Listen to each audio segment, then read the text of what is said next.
예, 여러분 안녕하십니까. 오늘 질의응답 몇 가지를 소개시켜 드리도록 하겠습니다. 보시면은 어려운 내용은 아닌데 전력계통공학을 처음 공부하시는 분들 조금 어려울 수가 있을 것 같아요. 그래서 이분들처럼 생각하시는 분이 계실 것 같아서 같이 공유 한번 해보도록 하겠습니다. 전력계통공학 주파수 위여전력 제어 예제에 대한 문제입니다. 예제 5-2번입니다. 자, 개통 용량 15,000MW 개통해서 500MW 화력기 4대, 80MW 수력기 3대가 조속히 자유운전을 하고 있다. 자, 이 문제에서 두 가지 질문이 있습니다. 자, 위에서 용어 개통 용량은 부하의 총 용량 플러스 선로 손실을 본 용량이 맞는가요? 이렇게 질문하셨는데, 이렇게까지 깊게 생각하실 내용은 아닙니다. 여지간 개통해서 15,000MW가 필요하다라고 하는 거죠. 부하가 그만큼 필요하다. 그 안에 손실분까지 포함이 되어 있다. 이렇게 생각을 하시면 됩니다. 자, 두 번째, 객톤 용량이 15,000인데 발전기 총 용량이 500 곱하기 4, 80 곱하기 3에서 2240밖에 되지 않습니다. 개통 용량에 비해서 6분의 1 정도밖에 안 되는데 뭔가 이상하지 않습니까? 이 질문이죠. 예. 이거 당연히 그럴 수 있어요. 처음에 공부하실 때는. 자, 그러면 15,000MW가 필요한 개통 용량이면 발전기는 지금 15,000MW를 주고 있는 거예요. 그런데 그 중에 2240MW에 대해서는 조속기 자유운전을 할 수 있는, 가반화 프리운전을 할 수 있는 발전기가 있다는 얘기고요. 15,000에서 2240을 뺀 얼마입니까? 12,760MW는 다른 발전기들, 그러니까 조속기 자유운전을 하지 않는 발전기들이 이미 투입되어 있다. 이런 얘기입니다. 무슨 말씀인지 이해하시겠죠? 그러니까 15,000MW 중에서 부하 변동에 따라서 조속히 자유운전을 할 수 있는 그 발전기의 용량만 따져보면 2240이고 나머지는 다른 기저 발전력이 들어가 있다. 이런 내용입니다. 이거 이제 이해되실 것 같고요. 자, 그 다음 문제입니다. 자, 질문 사항이 역시 전력계통공학 주파수 제어의 원리입니다. 예, 이 내용을 이제 조금 보시도록 하겠습니다. 자, 예를 들어 부하가 증가한다면 개통의 주파수가 감소하고 부하는 자기 지어성만으로 출력을 감소시키고 수하 특성에 따라 조속기가 동작해서 발전량을 증가시켜 새로운 운전점에서 운전을 하지만 감소된 주파수는 표준 주파수로 복구되지가 않습니다. 자, 이때 자동 주파수 제어가 가동되면 비로소 표준 주파수로 복구된다는 내용인데요. 궁금한 점은 자동 주파수 제어가 가동되지 않으면 절대 표준 주파수로 복구가 안 되는 것인가요? 이런 말이에요. 자, 이건 어떤 내용이냐면, 이제 지난주에 강의를 드렸습니다. 자, 먼저 요거를 간단하게 한번 보시죠. 자, 이게 이제 발전 전력 주파수 특성, 그 다음에, 부하 전력 주파수 특성. 그래서 이거는 조속기 자유운전, 부하의 자기저열성이다. 이렇게 말씀을 드렸죠. 자, 이 상태가 어떤 상태냐면, 지금 이게 전격 주파수로 운전하고 있습니다. FN에 PL, PG 이렇게 표현했었고요. 자, 여기서 부하가 증가를 하게 되면 부하 곡선이 이렇게 이동한다고 그랬습니다. L-로. 그러면 어떤 일이 벌어진다고 그랬습니까? 자, 주파수는 이렇게 떨어지게 됐죠. 주파수 떨어지니까 어떻게 됩니까? 발전기 수하 특성에서 이만큼 델타 PG, 그죠? 발전기 출력을 증가시키고, 그 다음에 부하는 이만큼 부하의 자기저속으로 소비 출력을 줄인다. 그래서 이 상태에 온다. 자, 그런데 이 상태는 전격 주파수가 아니기 때문에 전격 주파수를 가기 위해서 어떻게 한다고 했습니까? 여기서 AFC 운전을 한다. 이렇게 말씀드렸죠.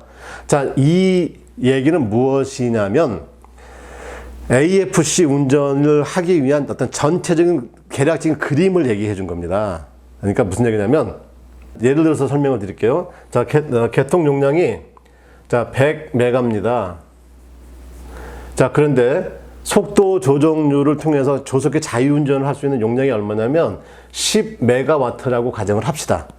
자, 그러면 부하가 0에서 플러스 마이너스 10%의 부하 변동은 어떻게 돼요? 조속기가 지 스스로 다 출력 조정을 해서 주파수를 맞춰주는 거죠.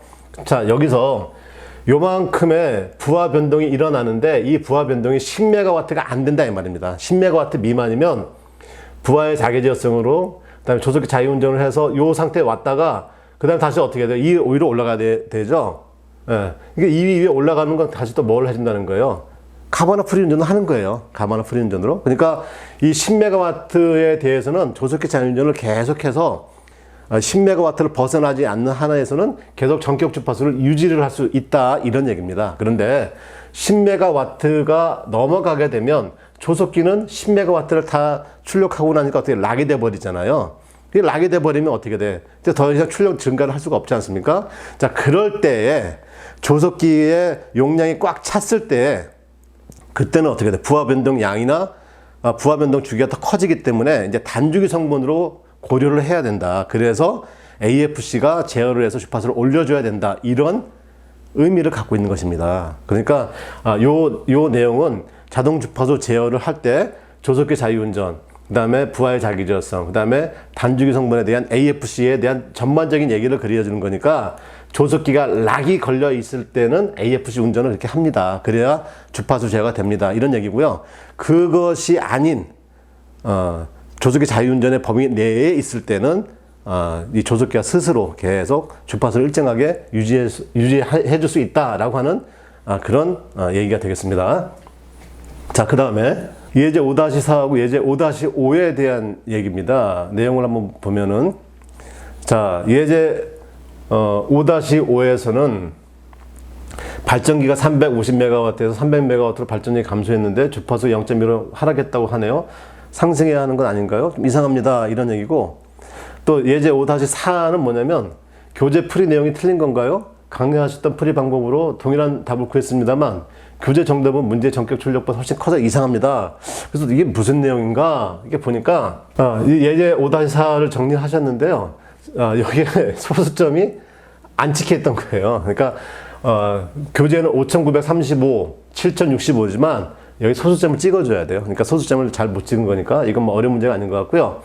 자, 예제 5-5는 뭐냐면 요거 한번 보도록 하겠습니다. 예제 5-5.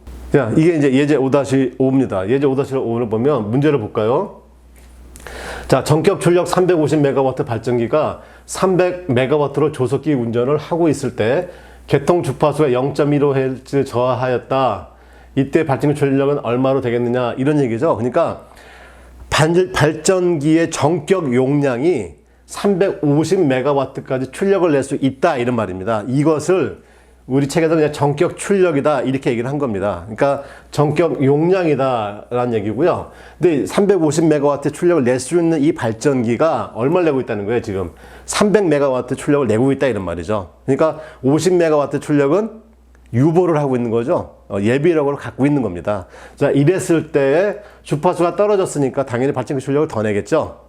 네. 얼마만큼 더 낼 수 있느냐라고 하는 게 이제 이 문제가 되는 거죠. 자, 근데 이분 생각은 뭐냐면 지금 350메가와트로 운전 중인데 또 350메가와트로 떨어져 있는 상태예요.